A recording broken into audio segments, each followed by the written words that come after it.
Hello guys, welcome back to my channel Ankita Das. তোমরা কেমন আছো? আশা করছি খুব ভালো আছো। আমি খুব ভালো আছি। আজ হচ্ছে মহা অষ্টমী। সবাইকে জানাই শুভ মহা অষ্টমী, অনেক অনেক শুভেচ্ছা ও ভালোবাসা। তো আজ রেডি হব। আমার স্নান টান কমপ্লিট হয়ে গেছে। এখন রেডি হব। রেডি হয়ে চলো তোমাদের সাথে আবার দেখা হচ্ছে।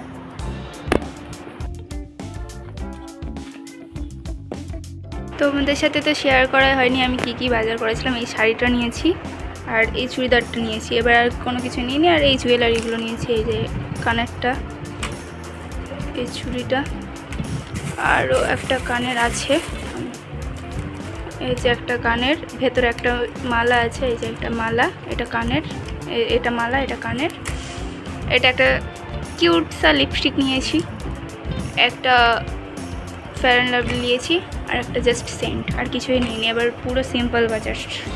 তো চলো রেডি হয়ে দেখা হচ্ছে তোমাদের সাথে। তো গাইজ আমি দেখো রেডি হয়ে চলে এসেছি আমার বান্ধবীর বাড়ি। আমাকে বান্ধবী আনতে গিয়েছিল। তো এখন বেরোবো। কেমন লাগছে আমাকে জানিও। তো এই যে দেখো আমাকে কেমন লাগছে সবাই কিন্তু জানাতে ভুলো না।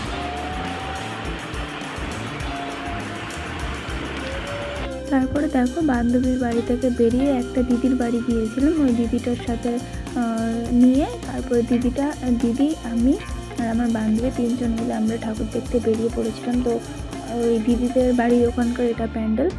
তো এইখানটাতে প্যান্ডেল অনেক সুন্দর করে। তো এবারেও করেছে, বাট সিম্পলের উপরে করেছে। এবার সব মণ্ডপেই দেখছি যে অনেক সিম্পল করেছে।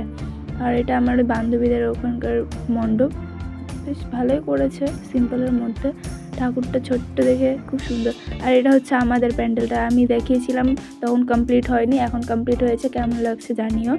তো বলেছিলাম যেহেতু রথের একটা হবে, থিম টাইপের হবে, তো ওরকম করেছে। আর এখানটাতে বসেছিলাম আমরা, একটু হাওয়া খাচ্ছিলাম, গরম লাগছিল প্রচুর। তাই দিদিকে বললাম দিদি একটু হাই করে দাও। বান্ধবী একটু হাই করে দিল, আমি একটু হাই করে দিলাম। তারপরে আবার আমরা তিনজন টোটোতে করে তার পাশের মণ্ডপে গেলাম। পাশের মণ্ডপেও এবার পাশের মণ্ডপটাতেও আমাদের যে বাড়ির পাশে যে মণ্ডপটা হয় ওখানটাতে এর আগের বছর অনেক সুন্দর প্যান্ডেল করেছিল, কিন্তু এবার দেখছি অনেক সাদা মাটা, মানে প্রচুর নর্মাল করেছে। অনেক এই যে দেখো প্রচুর, মানে কি বলবো, একদম সিম্পলের উপরে করেছে। যাই হোক এই প্যান্ডেলটা খুব সুন্দর করেছে আমাদের পাড়ার। এটা করেছিল হচ্ছে হাড়ি দিয়ে কিছু একটা থিম করেছিল, আমি তো জানি না অত। আর আমরা যেহেতু দিনের বেলা গিয়েছিলাম তো ওই জন্য অতটা ঠিকঠাক বোঝা যাচ্ছিল না। আমি যদি রাত্রিবেলা যাই তাহলে তোমাদের সাথে আবার হয়তো ভিডিও শেয়ার করতে পারি। তো দিনের বেলা গিয়েছিলাম, ভালোই লাগছিলো হাড়ি দিয়ে। তারপরে গিয়েছিলাম একটু ওইদিকে। তারপরে দেখো এখানটাতেও সিম্পল করেছে প্যান্ডেলটা। তারপরে আমার এটা একটা বান্ধবী হচ্ছে, তো বান্ধবীদের ওখানকার তো গিয়েছিলাম। তো প্রচুর ভিড় ছিল, ওই জন্য আর বান্ধবীদের সাথে দেখা হয়েছিল, কথা হয়েছিল, বাট কোনো ভিডিও করতে পারিনি। তো অনেকগুলোই ঠাকুর দেখলাম। অনেকগুলো ঠাকুর দেখার পরে বাড়ি চলে আসলাম। তারপরে দেখো এখন বাড়ি যাচ্ছি, অনেকটা টার্গেট হয়ে পড়েছি। গিয়েছিলাম কেমন হয়, আসছি কেমন হয়। চলো বাড়ি গিয়ে দেখা হচ্ছে। ওই যে গানটা আছে না, আমি ছোট্ট পায়ে চলতে চলতে ঠিক পৌঁছে যাবো, ওই গানটা করতে করতে বাড়ি এসে লুচি, বাঁধাকপি সবজি আর ছোলার ডাল দিয়ে লুচি খেয়েছি। তো গাইস দেখো আমি দুপুরবেলা শুয়ে পড়েছিলাম, কারণ হচ্ছে প্রচুর জার্নি হয়ে গেছিল। যেহেতু একটুখানি ঘুরেছিলাম তাই দুপুরবেলা ঘুরেছিলাম। তো প্রচণ্ড গরম হয়ে গেছিলো, অনেক গরম লাগছিলো। আর আজকে প্রচণ্ড রোদ ছিল। আর আমি শাড়িটা পরেছিলাম, শাড়িটাতে অনেকটা পা ছিলে দিয়েছে, তো অনেকটা পা ছিলে গিয়েছে। ওই জন্য আমি কোনো ভিডিও নিইনি।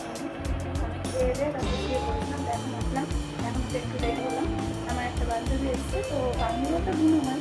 তো ওই বললো যে ফুচকা খেতে যাবো, তো ওই জন্য ফুচকা খেতে যাবো। ওই জন্য দেখতে যাবো, সবাই ঠাকুর দেখতে যাচ্ছে, আমি আর আমার বান্ধবীটা ফুচকা খেতে যাবো, আর কিছুই না। তো চলো দেখা হচ্ছে। চলো দেখা হচ্ছে বাইরে। ফুচকা নিয়ে এসেছিলাম, ফুচকা নিয়ে এসে ফুচকা খাওয়া হয়েছে। তারপরে ফুচকা খাওয়ার কোনো ঠিক না হয়নি, তারপরে দেখতে থাকো।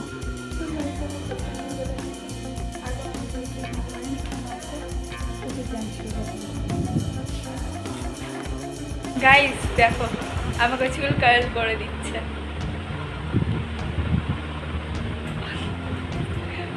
এদিকে করেছে, কি সুন্দর হয়েছে, বেশ দারুণ হয়েছে। জাস্ট অল্প, এটা তো এই সাইডটা তো অল্প হলো, এই সাইডে সুন্দর হয়েছে। আরো একবার করে দিচ্ছি। আমার চুল পুড়ে গেল না, তোমাকে পুড়িয়ে দিব চুলটা।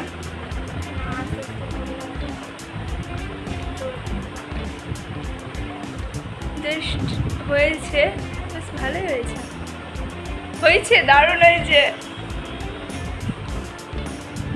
কেমন লাগছে জানিও।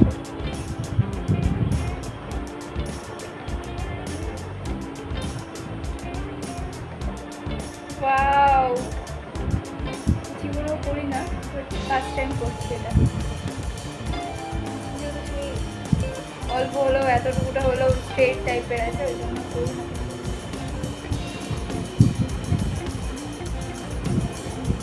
চলো পরে দেখাচ্ছি। আমাকে মেরে ফেলে দিবে, আমি বুঝতে পারছি। তোমরা আর অঙ্কিতাকে দেখতে পাবা না গো। যদি বেঁচে থাকে তাহলে এই ব্লগটা পোস্ট করবো, নাহলে আমি করতে পারলাম না, সরি। তার জন্য ছ্যাঁকা লাগিয়ে দিচ্ছে আমাকে। যদি বেঁচে থাকি তাহলে তোমরা ব্লগ দেখতে পাবা। মানুষ ঠাকুর দেখতে বেড়ায়, আর আমরা বাড়িতে বসে এগুলো করি নাকি রে? এগুলো করে বাড়িতে বসে ঠাকুর দেখতে বেড়াই। হ্যাঁ, আমরা কিন্তু ঠাকুর দেখতে যাচ্ছি না, আমরা এগুলোই করছি বাড়িতে বসে বসে। এক্সপেরিমেন্ট, কারণ পার্লার খুলবে তো ওই জন্য এক্সপেরিমেন্ট করে রাখছে আমার উপরে।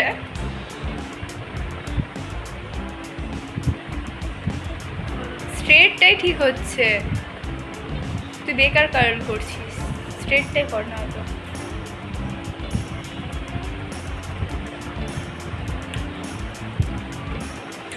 আমার নেলসগুলো কেমন লাগছে বলবে কমেন্ট করে। আমি করে দিয়েছি